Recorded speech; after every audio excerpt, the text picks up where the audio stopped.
BRS ముఖ్య నేతలతో సమావేశమైన కేటీఆర్ తెలంగాణలో వడ్లు కొనేవారు కరువయ్యారంటూ మండిపడ్డారు. తరుగు పేరుతో 3.5 కిలోలు తీసేస్తున్నారని అన్నారు. కాంగ్రెస్ ప్రభుత్వం రైతులను పట్టించుకోవడం లేదని ఆరోపించారు. తెలంగాణ యువతను సీఎం రేవంత్ మోసం చేశారన్నారు కేటీఆర్. ఇదే కాంగ్రెస్ పార్టీ నాయకులు ప్రతిపక్షంలో ఉన్నప్పుడు ఈ తరుగు విషయంలో ఏమేమి మాట్లాడినారో అవన్నీ కూడా సామాజిక మాధ్యమాల్లో ఉన్నాయి. ఎట్టి పరిస్థితుల్లో కూడా రైతుకు అన్యాయం చేయకుండా, తరుగు అనేది లేకుండా మరి ముందుకు రావాలి, వెంటనే రైతులకు పూర్తి స్థాయిలో న్యాయం చేయాలని చెప్పి కూడా మేము డిమాండ్ చేస్తూ ఉన్నాం.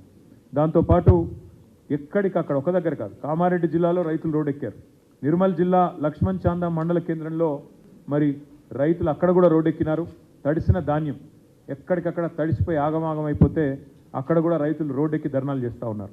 రాజన్న సిరిసిల్ల జిల్లాలో కూడా ఈరోజు కోనరావుపేట మండలం మల్కపేటలో రైతులు ధర్నా చేస్తూ ఉన్నారు. వరి ధాన్యం కొనుగోలు చేపట్టడం లేదంటే రాష్ట్ర వ్యాప్తంగా దాదాపు నేను కోట్ చేసింది కేవలం 4 జిల్లాలు: యాదాద్రి, భువనగిరి, నిర్మల్, కామారెడ్డి, రాజన్న సిరిసిల్ల.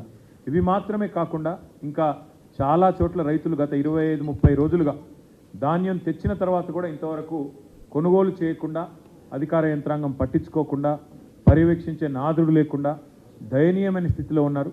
రాజకీయాలు పక్కన పెట్టి మరి వెంటనే రంగంలోకి దిగి ప్రభుత్వం తాను చేయాల్సిన పని ఫుడ్ కార్పొరేషన్ ఆఫ్ ఇండియా ద్వారా కొనుగోలు చేసి వెంటనే తడిసిన ధాన్యాన్ని కొనుగోలు చేయాలి, తరుగు లేకుండా కొనుగోలు చేయాలి, వెంటనే కొనుగోలు ప్రక్రియను వేగవంతం చేయాలని చెప్పి కూడా మా పార్టీ తరఫున డిమాండ్ చేస్తూ ఉన్నాం. ఒకవేళ ప్రభుత్వం స్పందించకపోతే తప్పకుండా రైతాంగం తరఫున ప్రశ్నించడమే కాదు, అవసరమైతే రోడ్డెక్కు. గతంలో ఇదే కాంగ్రెస్ పార్టీ నాయకులు ప్రతిపక్షంలో ఉన్నప్పుడు ఈ తరుగు విషయంలో ఏమేమి మాట్లాడినారో అవన్నీ కూడా సామాజిక మాధ్యమాల్లో ఉన్నాయి.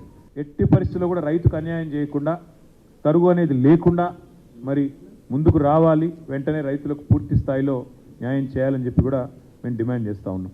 దాంతోపాటు ఎక్కడికక్కడ ఒక దగ్గర కాదు, కామారెడ్డి జిల్లాలో రైతులు రోడ్డెక్కారు. నిర్మల్ జిల్లా లక్ష్మణ్ చాందా మండల కేంద్రంలో మరి రైతులు అక్కడ కూడా రోడ్డెక్కినారు. తడిసిన ధాన్యం ఎక్కడికక్కడ తడిసిపోయి ఆగమాగం అయిపోతే అక్కడ కూడా రైతులు రోడ్డెక్కి ధర్నాలు చేస్తూ ఉన్నారు. రాజన్న సిరిసిల్ల జిల్లాలో కూడా ఈరోజు కోనరావుపేట మండలం మల్కపేటలో రైతులు ధర్నా చేస్తూ ఉన్నారు. వరి ధాన్యం కొనుగోలు చేపట్టడం లేదంటే రాష్ట్ర వ్యాప్తంగా